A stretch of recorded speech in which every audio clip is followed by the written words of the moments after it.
Salam sejahtera Malaysia. Terima kasih kerana memilih channel ini untuk mendapatkan berita terbaru setiap hari. Sebelum kita mulakan, sila pertimbangkan untuk tekan butang subscribe, like dan share.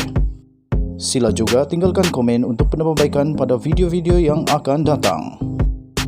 Setiap komen anda amatlah dihargai. Berita seterusnya hari ini.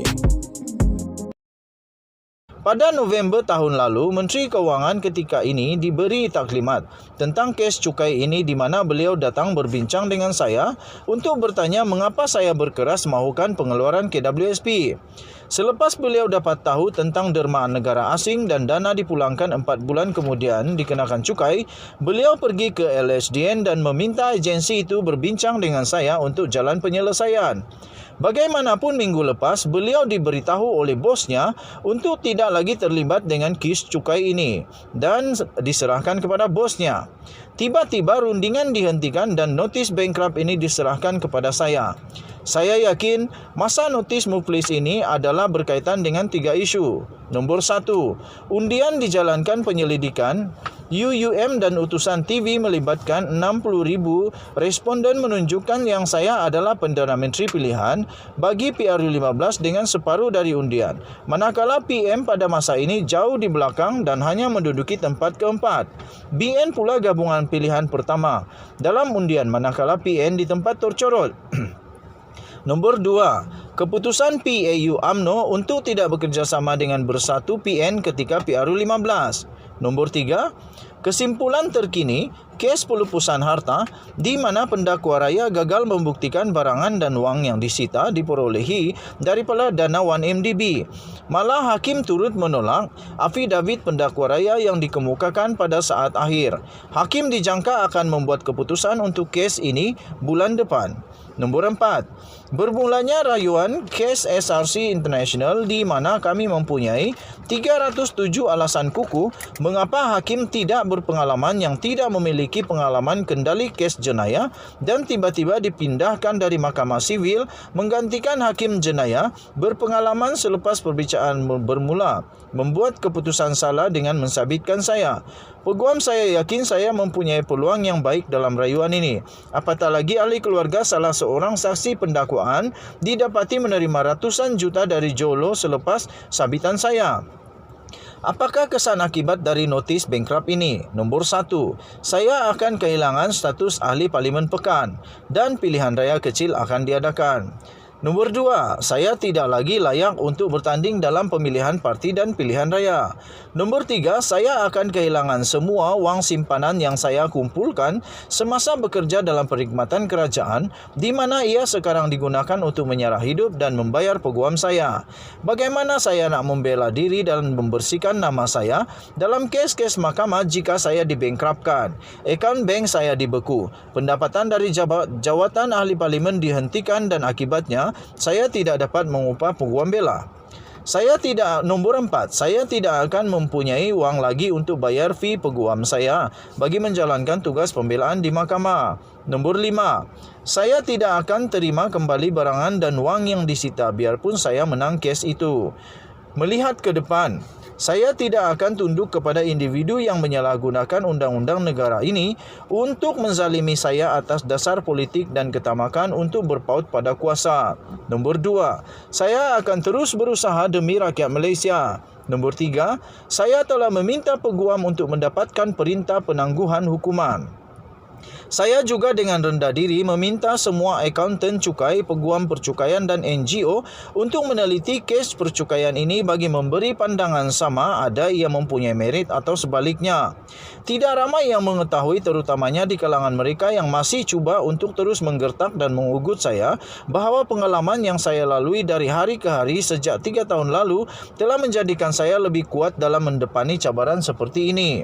Saya tahu jauh di sudut hati saya bahawa niat di sebalik pemberian notis ini melangkaui sekadar prosedur perundangan dan pelaksanaan yang harus dipenuhi oleh pihak berkuasa. Setelah saya menghadami pemberian notis tersebut, saya tidak boleh melepaskan coritan pemikiran yang membelenggu saya sejak sekian lama. Sejurus tamatnya Perhimpunan Agung UMNO baru-baru ini, wujud beberapa insiden dan tuduhan tidak disenangi yang dihunuskan kepada saya dan beberapa individu lain dalam parti. Mungkinkah dalam kerakusan setengah pihak dalam persiapan pemilihan parti yang dijangka berlaku tidak lama lagi akan ada yang berkompromi dengan musuh secara tidak langsung mendedahkan diri mereka yang sebenar kepada saya? Satu yang pasti buat saya adalah kegopohan mereka akan memakan diri, kerana ia telah membuktikan kepada saya sesuatu yang telah lama saya syaki, iaitu terdapat lebih dari satu pihak seakan invisible hand yang mahu bergelut untuk mengawal kuasa dalam parti UMNO dan kemudiannya mendapat kuasa di Putrajaya. Kerana sesiapa sahaja yang berjaya memimpin UMNO, parti yang mempunyai kuasa, pengaruh dan pengalaman tiada tandingan, mempunyai peluang besar untuk memimpin negara suatu hari ini. Ini adalah impian yang sekian lama disorok oleh ramai pihak di dalam parti. Sewaktu UMNO dan BN mengalami kekalahan besar di pilihan raya terdahulu, saya telah cuba melakukan yang terbaik sebagai seorang pemimpin dan melepaskan jawatan saya sebagai presiden parti dengan rasa bertanggungjawab. Selepas itu, tahun-tahun seterusnya yang saya jalani sebagai ahli biasa parti tanpa sebarang jawatan dan tempat dalam kerajaan telah mengajar saya sikap rendah diri dan menambah kefahaman akan erti sebenar seorang pemimpin.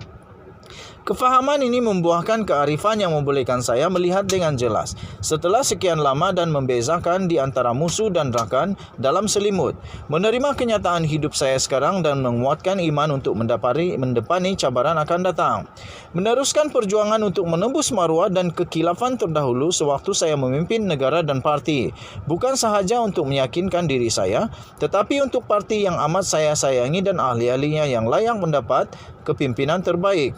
Saya telah berikrar untuk berkhidmat kepada parti keramat yang telah menambah baik kehidupan jutaan rakyat di setiap lapisan generasi dengan sikap nasionalis, berwawasan dan bertanggungjawab. Akan saya penuhi ikrar ini mengikut kemampuan yang saya ada sekarang sehingga nafas terakhir dan memastikan rakyat Malaysia, terutamanya dalam masyarakat pekan khususnya, merasai hikmat yang akan terus saya semaikan. Saya juga telah berjanji kepada diri sendiri untuk terus kuat dan tidak mengalah dalam menegakkan kebenaran demi membela diri. Saya akan terus berdiri teguh melawan setiap percubaan untuk membuli dan menakutkan saya oleh mereka yang berkuasa supaya suatu hari nanti saya akan menamatkan tradisi mengkhianati yang telah menyusup menjangkiti pembuluh darah UMNO dan membunuh setiap legasi hikmat dan perjuangan parti yang diasaskan dahulu.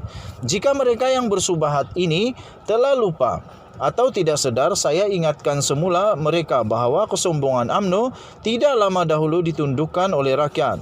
Saya tidak tahu apa yang mereka sedang fikirkan, tetapi untuk saya sendiri dan kebanyakan pemimpin akar umbi parti, kami sedar dan faham bahawa kuasa sedar sudah lama dan akan sentiasa berada di tangan rakyat. Untuk mendapatkan berita yang penuh, sila layari malaysiakini.com. Tulisan ini ditulis oleh Najib Razak, iaitu merupakan ahli Parlimen Pekan dan bekas Perdana Menteri. Tulisan ini merupakan pandangan peribadi penulis dan tidak semestinya mencerminkan pendirian rasmi daripada Malaysia Kini. Tulisan ini juga merupakan tulisan dan pandangan peribadi penulis dan tidak mencerminkan pendirian daripada channel ini, The Twin TV. Kita jumpa lagi. Selamat Tengah Hari Malaysia. Bye-bye.